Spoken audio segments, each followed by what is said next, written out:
Indigo airline নিয়ে এখন সবাইয়ের মুখে আলোচনা, কিন্তু একটা জিনিস জানলে অবাক হবেন, কোন সময় দাঁড়িয়ে ইন্ডিগো এটা করছে, যখন কিনা তারা সবচেয়ে বেশি প্রফিটেবল। চলুন আজকে এই পুরো ভিডিওটাতে আমরা একটু ডেটা দিয়ে ভালো করে বুঝবো, এবং আমার বিশ্বাস কেউ এখনো অবধি এইভাবে কিন্তু আলোচনা করেনি। তার জন্য আমরা চলে যাব কোভিডের ঠিক একটু আগে।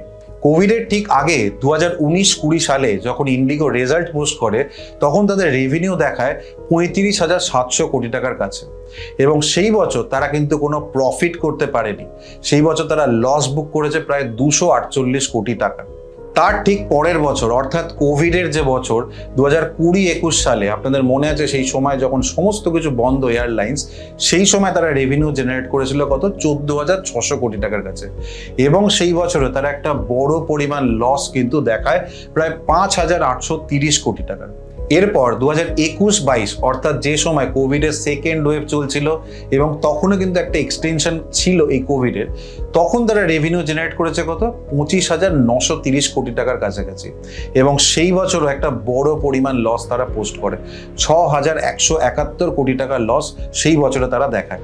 আর তারপর 2022-23-এ যখন আস্তে আস্তে করে সমস্ত কিছু নর্মালাইজ হয়, তখন এদের রেভিনিউ কিন্তু যেটা আগের বছরে 25,000 কোটি টাকা ছিল, সেটা সেই বছর 54,000 কোটি টাকা পোস্ট করে, এবং সেই বছরও তারা কিন্তু প্রফিট দেখাতে পারেনি, তারা লস দেখায় 317 কোটি টাকার। আর এরপর 2023-24, আর এখান থেকেই ইন্ডিগোর শুরু হয় একটা নতুন জার্নি। কেন বলছি? কারণ সেই বছরে তারা রেভিনিউ জেনারেট করেছে কত? 68,900 কোটি টাকার কাছে, এবং সেই বছরে কত টাকা প্রফিট করেছেন বলুন তো? 8,168 কোটি টাকা। অর্থাৎ এত বছরের যে লস, সেখান থেকে বেরিয়ে তারা কিন্তু একটা হিউজ পরিমাণ প্রফিট পোস্ট করতে পেরেছে। আর ঠিক তার পরের বছর অর্থাৎ এই লাস্ট ফাইন্যান্সিয়াল ইয়ার 2024-25-এ তারা রেভিনিউ পোস্ট করেছে কত?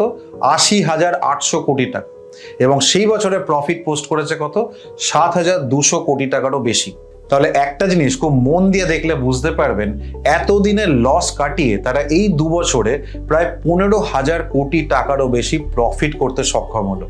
দাঁড়ান, এখানেই শেষ নয়, আরো দুটো ইন্টারেস্টিং ফ্যাক্টর এখানে কিন্তু বলা খুব দরকার। 2019 সালে যদি এই কোম্পানির শেয়ারের প্রাইসের দিকে আমরা তাকাই, সেই সময় দাম ছিল 1200 থেকে 1300 টাকার কাছাকাছি, এবং এই যে রেভিনিউ এবং প্রফিটে এত ভালো আমরা গ্রোথ দেখতে পেলাম, তার ফলে এর শেয়ারের দামও বেড়ে গিয়ে 5,900 টাকার কাছে দাঁড়িয়ে যায়, এবং সেটা আজকে যদি আমরা ক্যালকুলেট করি প্রায় 4 গুণেরও বেশি হয়ে গিয়েছে। আর এই ইন্ডিগো এয়ারলাইন কত বড় বিজনেস করছে সেটা বোঝার জন্য যদি আপনাদেরকে বলি, এরই একটা কম্পিটিটর যেটার নাম আমরা প্রত্যেকেই জানি, স্পাইসজেট, তারা কত টাকার বিজনেস করছে? 2025-এ যে রেজাল্ট তারা পোস্ট করেছে, সেখানে তাদের রেভিনিউ 5,000 কোটি টাকা।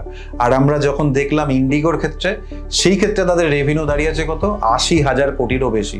অর্থাৎ 16 গুণ যারা রেভিনিউ জেনারেট করছে, এই ইন্ডিগো আজকে স্পাইসজেটের থেকে 16 গুণ রেভিনিউ জেনারেট বেশি করছে। তাহলে এখন সবচেয়ে বড় একটাই প্রশ্ন দাঁড়াচ্ছে, কি? যে ইন্ডিগো এত রেভিনিউ, এত প্রফিট, সমস্ত কিছু করার পরও এত ভোগান্তি কেন আসছে?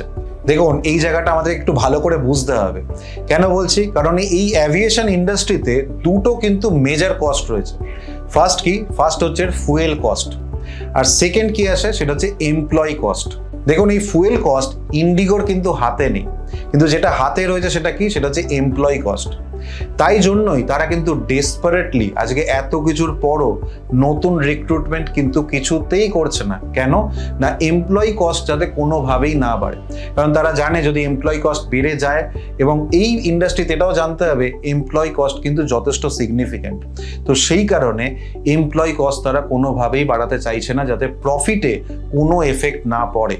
আর এটাই কিন্তু মেন কারণ, যে কারণে কোনোভাবেই আজকে তারা পাইলট রিক্রুটমেন্ট করছে না, এবং এখন বর্তমানে একটা পাইলটের ক্রাইসিস হয়ে গিয়ে দাঁড়িয়েছে। আর যার ফলে এখন দেখা যাচ্ছে এত ভোগান্তি ভুগতে হচ্ছে সাধারণ যাত্রীকে, যারা আজকে ইন্ডিগোর ফ্লাইট পরিষেবা নিতে চাইছে। আর এই পুরো জিনিসের প্রভাব যদি আমরা বলি, তাহলে কিন্তু সেটা সেখানে শুধুমাত্র আটকে নেই, সেটা স্টক মার্কেটেও কিন্তু তার প্রভাব পড়েছে। আজকে যদি আমরা দেখি, যে জায়গাতে স্টকের প্রাইস ছিল সেখান থেকে খুব স্বাভাবিকভাবেই একটা কারেকশন আমরা দেখতে পাচ্ছি। এবার দেখুন আগামী দিনে অনেক কিছুর ওপর নির্ভর করবে। যদি মার্কেট শেয়ার বা এখন যে ইন্ডিগোকে বলা হচ্ছে একটা মনোপলি তৈরি হয়েছে সেটা আদৌ ধরে রাখতে পারে কিনা, বা আগামী দিনে যদি তাদেরকে রিক্রুটমেন্ট করতে হয় তাহলে সেই খরচা তারা আদৌ কমাতে পারছে কিনা বা ধরে রাখতে পারছে কিনা, এই সমস্ত কিছুর উপর ডিপেন্ড করবে।